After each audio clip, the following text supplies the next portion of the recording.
about half, here they come. Half of them are not Falun Dafa practitioners. They support what we're doing here today.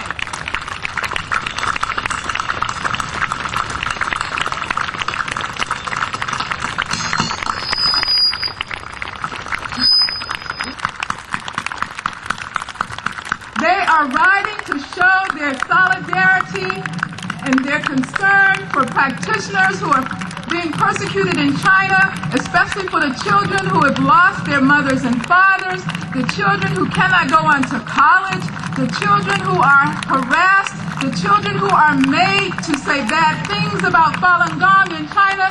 They are here for an end to the persecution. Welcome them! Woo! Here they come!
And innocence, but injustice leaves us confused and scarred.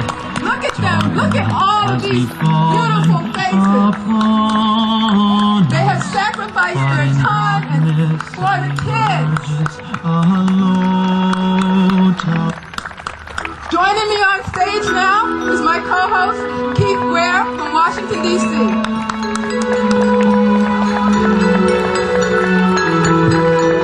Hello, everybody!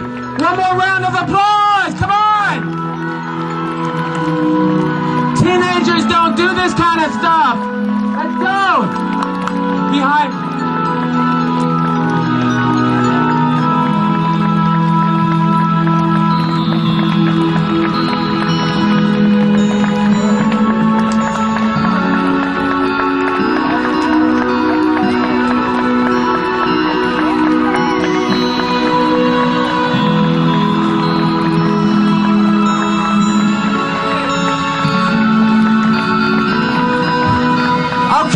Thank you! Thank you! They need it! They came a long ways! Okay.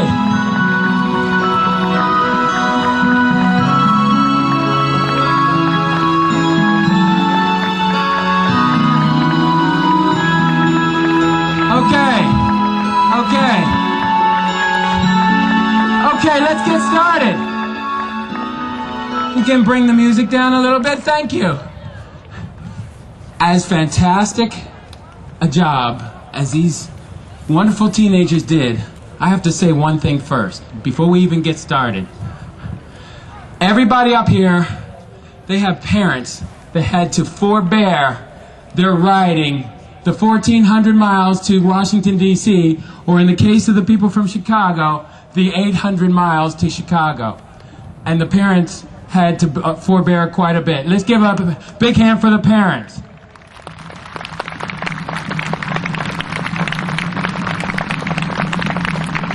Next, I'd like to acknowledge some big heroes here. We have some people here up front who thought that their cause was so incredible that they had to join them when they crossed the border. From the border of Washington, D.C., almost 8 miles ago. And they joined us to the Chinese embassy to deliver a letter. But I have to tell you something. The Chinese embassy didn't even let us onto their lawn. Why? Because they were ashamed. They know about the persecution that they are putting on the children of China. They were ashamed to open the doors for these innocent teenagers here. They knew that the message that they had to deliver was nothing but pure truth. And to put it frankly, they couldn't handle the truth. Okay, to get it started though, these guys, I'd like to point out these guys here, and then they rode all the way here. Let's give a big round of applause for these local people. Some people came from all over the world that rode with these people in. It was no easy chore. They had to get on the bicycles that they were unfamiliar with.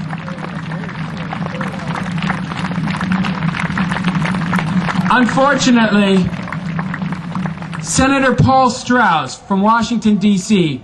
was going to be here to welcome them up until about 10 minutes ago when he got called away. His aide came over here personally to tell us that he couldn't welcome these people to Washington, D.C. But I want you to know that Senator Paul Strauss has been a staunch and strong supporter of the ending and stopping the persecution of Falun Gong in China. And so let's give a round of applause to Senator Strauss, please. I can only apologize that he could not be here today. But I know that he would have been. Now, as some of you may know, several practitioners went to China, to Tiananmen Square. Several people from America and Europe and from all over the country, all over the world. They went to Tiananmen Square, and many of them were beaten, detained, and arrested for one reason. They were Falun Gong practitioners. And what we're going to do very shortly, we're going to, and because they went to Tiananmen Square, some people were very moved by that action.